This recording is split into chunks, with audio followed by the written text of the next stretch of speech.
মণ্ডলী হাউস ক্রমে প্রথমেই রয়েছে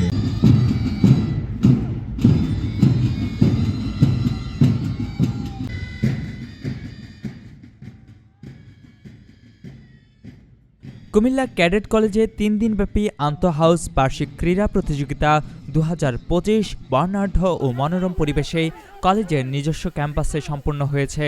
মোট ৩১টি ইভেন্টে ৩টি হাউজের প্রায় শতাধিক ক্যাডেট ক্রীড়া প্রতিযোগিতায় অংশগ্রহণ করে।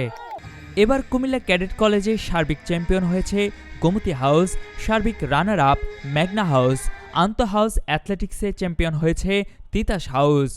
জুনিয়র গ্রুপে বেস্ট অ্যাথলেট হয়েছেন সাদিকুর রহমান, সিনিয়র গ্রুপে মিয়া ফাতিন ইশরাক পেয়েছেন বেস্ট অ্যাথলেটের শিরোপা।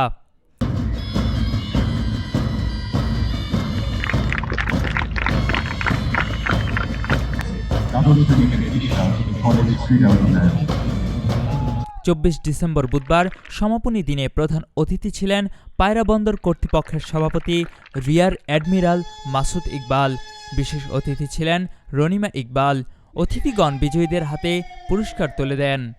পরে তরুণ ক্যাডেটদের উদ্দেশ্যে প্রধান অতিথি রিয়ার অ্যাডমিরাল মাসুদ ইকবাল বলেন, পড়াশোনার পাশাপাশি ক্রীড়া শিক্ষার বিশেষ প্রয়োজন। ক্রীড়া শিক্ষা তরুণ সমাজকে আদর্শ ও দেশপ্রেমিক নাগরিক হিসেবে গড়ে তুলতে বিশেষ সহায়তা প্রদান করে। এর আগে গত ২১ ডিসেম্বর সকালে কলেজের ভারপ্রাপ্ত অধ্যক্ষ জনাব আবু হেনা মোহাম্মদ মিজানুর রহমান ৩ দিনব্যাপী এই ক্রীড়া প্রতিযোগিতার উদ্বোধন করেন।